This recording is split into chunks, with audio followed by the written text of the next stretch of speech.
Alright, well this is not a how-to video or a DIY do-it-yourself video on how to repair a radiator on a Nissan Altima, old Nissan Altima.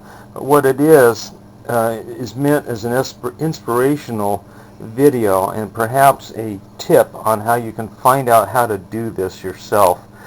I live in a very small condominium complex with single-car garages, and my old Altima cracked its radiator right there and is leaking. And there's ways to fix it with epoxy, but I use it for long distance commuting, so I needed another radiator. I got that in an auto parts store for about $100. Came in a cardboard box, and then I started figuring out what do I do? Do I have somebody put it in, or do I try to do it myself? And I decided I'm going to stab myself, so I went online. There's a how-to video on how to do it, and I'll give the link to it. I happen to have the repair manual, so I studied up on that. I got a few parts necessary to go to the garage. The rest of the stuff's in the garage. And we're going to give this a stab and see if I can do this repair job basically out of the kitchen in my little one-car garage. This will save me a few $100s probably in labor cost, and I'll put this video together. And all this is an inspirational video. It is not a DIY how-to video, but it is an explanation of what I went into on this project. Okay, here I am out in my little garage starting to do this radiator thing. Apologize for the camera, it's screwing up on me, but this is the old radiator, and it cracked right down in there, in that area. And you can fix it with epoxy, but I've decided I don't want to do that. I want to replace it. And this is the new radiator right there. And I've got some tools, just a few, not much here. And then I drained the coolant out into a pan before I started. It was pretty darn easy. And then I've set up a place here to lay down comfortably, because you're going to be on the ground part of this job. And in the video that I'd give the link to, he broke off this stud here, and then he broke off a bunch of these screws at the bottom where you have to take a panel out, a plastic panel. So I lubricated all these things up as best I could, and I think I'm going to be able to do this without breaking anything off. But basically, this comes out this way. The fan unit, same thing, comes out this way. The problem comes in when you've got to get down there to the transmission cooler lines, and you've got to get the hoses off down in there. And to do that from up here is very, very hard. So those plastic panels that are at the bottom there, I'm going to probably take those off from the bottom, like he shows in his video, and then get this whole thing out.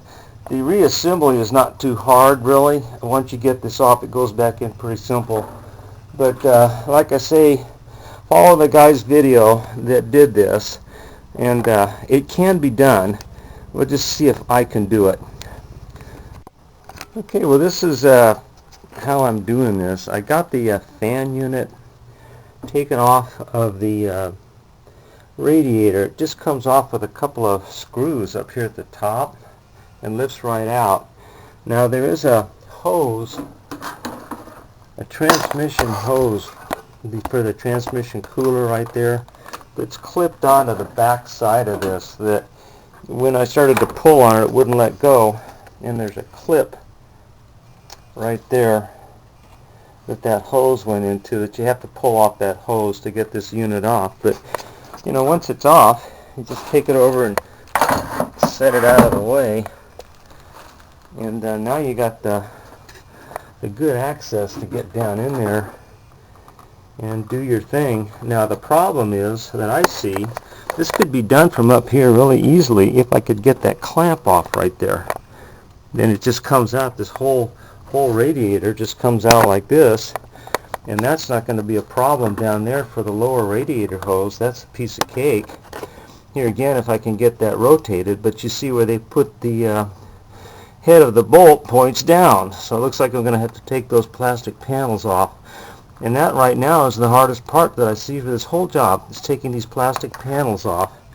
that are underneath the car, and these cars are meant to be worked on in a lift, not on a concrete of your little garage. So anyway, it's coming along, and guys, I think this is a doable job for just someone with basic hand tool skills. I've just used a couple of tools and some WD-40, and I'm going to be plugging those transmission cooler lines with some bolts that I wrap duct tape around so it doesn't drain the transmission fluid, and then I'll plug the radiator with these cap things. But I think this is definitely a way that if you're a retired person like me and you need to save every penny you can, this is a way to do it, is try to get these little jobs done on your old car by yourself. The next step is try to get that radiator out.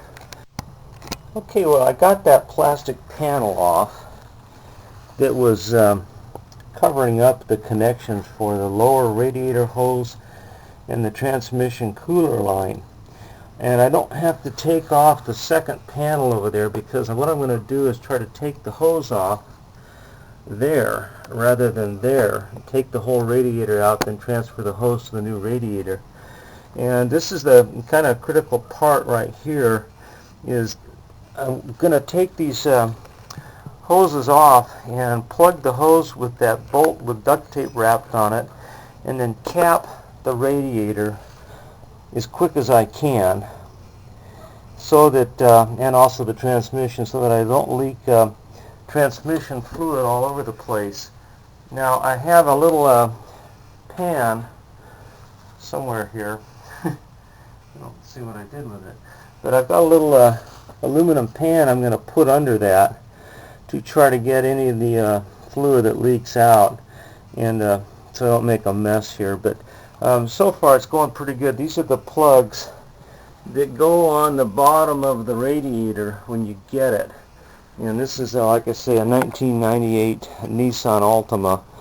I'm sure all different cars are different, but this is for anybody that's got an Altima. Maybe this will help. And then balance this against the other video that I posted the link to. And those are the bolts right there that came out of that plastic panel.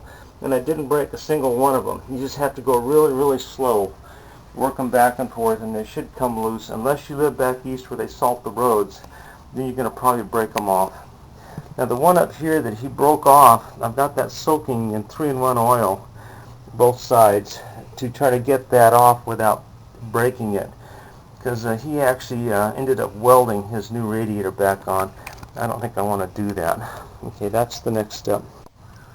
Alright, that's the way I capped off the radiator, and then put a bolt with duct tape on the hose to keep the transmission fluid from leaking out. Now what I'm going to do here, as soon as I get this last hose clamp off that, I'm just going to lift this radiator straight out of here, and it shouldn't be a problem pulling that straight out. I'll just take these last two bolts off here, and then just put the new radiator in and reverse the process. And this can be done in an afternoon, guys. I don't see anything critical about this. Make sure the car's cold. And what I did here was, there was a drain plug in the bottom of the radiator that came off real easy. I just drained the fluid out before I even started. Not that big a deal. Okay, well, here's a glitch. This stud did break off, just like that guy showed in his video. And it's in a bad spot. And this is the bracket that holds the radiator on, and then it just sits down in those places down there, but you need this bracket at the top. Now the way he fixed this problem is he welded it. He just spot welded it right there, and actually I thought that was a rather brilliant way to solve this problem. And then if you want to take the thing off again, you just grind off the spot weld and you're back in business. The problem with this is there's a wiring loom housing right behind this. So, trying to get that stud out with an easy out or whatever, it wouldn't be an easy out. You'd have to drill it out, tap it, and risk hitting that wiring loom. So what I'm going to do here is I am going to drill right alongside that stud, And I'm just going to put in a sheet metal screw at an angle so that I miss that plastic housing for the wiring loom. And it'll sit in there kind of at a weird angle, but that's how I'm going to fix this problem. I'm going to drill a hole right alongside that bolt at an angle and then reinstall the bracket like that. We'll see how that works out. Cross your fingers. Okay, that's how I fix that problem.